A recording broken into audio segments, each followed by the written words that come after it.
who are off to enliven the factories of This is the city of Flint, Michigan, about 100 years ago. At the time, it was one of the most industrious and, as a result, wealthiest places in America. There are several years on record where the people of Flint, Michigan had the highest per capita income of any place in the nation. All of that money, largely fueled by how profitable the auto industry was and how invested they used to be in Flint, Michigan, led to a lot of people wanting to live here. In fact, my favorite part of this document, which is the 1920 city plan, are the parts where they have to get creative to show how in demand Flint was. This little guy gets taller as more people move into the city. The money bags got fatter and fatter with the payroll of the citizens. There was a time when we had a population of over 200,000 people, and we were expecting and planning for a population of over 300,000.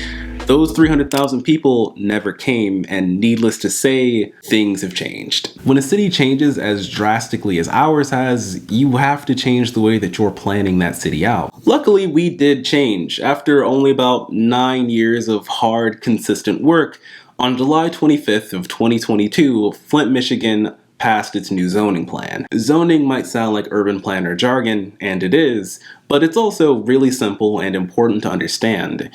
Really, it's just the law that dictates where and how everything in the built environment can be put. If you're watching this video in a city, the world around you looks the way that it does in part because of a code like this, though hopefully yours is a bit newer. If I were to sum up the goal of Flint's new zoning, it would be how do we build a healthy city for the 80,000 people who already live here, while also making plans for the city to grow. A big part of doing this is going to be figuring out what to do with all of the empty buildings and land that was left behind. When GM reduced their footprint in the city, they didn't just take away the factories, they also took most of the jobs. And because of Flint's mostly undiverse labor pool, when those people lost their jobs, they just had to move somewhere else. Places with more diverse or stronger labor markets. A great strategy for filling all that empty land is to allow for more types of housing. The old zoning plan heavily separated what kinds of houses could be built where, whereas the new zoning plan allows for a lot more mixing.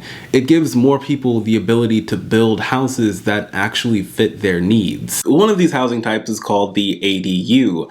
Sometimes called a granny flat, it lets homeowners use their yards in more productive ways. Wherever you live in the city of Flint, as long as your lot is big enough to build on, you're now allowed to build additional living space in your own yard. The new code also gives people the ability to build duplexes and triplexes, two things that are going to be necessary if the city is to get back to its old population. One of the major complaints about the old zoning code from 1974 was that it wasn't very business friendly. One of the aspects that made the old plan anti-business was the parking requirements. This might seem like a strange point, but a lot of the parking requirements in the old plan are seen as a bit outrageous today. And those spaces don't just come out of nowhere, someone has to pay for them. And that means if you're trying to make a new brick and mortar space, you're going to be tagging on thousands of extra dollars to build and maintain what is just a parking lot.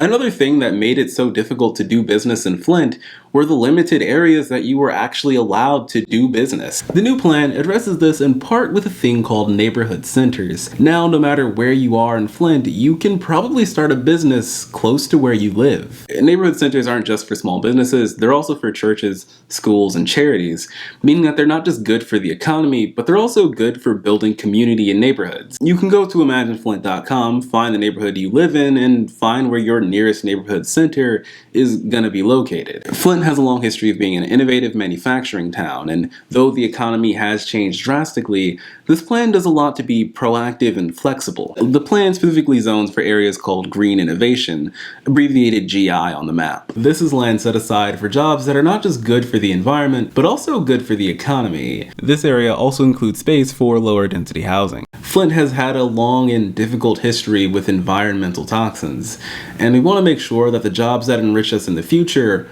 also help keep us healthy. Land zoned as GI could be used for the creation of clean energy, things that involve high-paying jobs, the kind that the city has been missing since GM left. High-paying jobs like this that enrich the citizens also go a long way to increasing the city's tax base.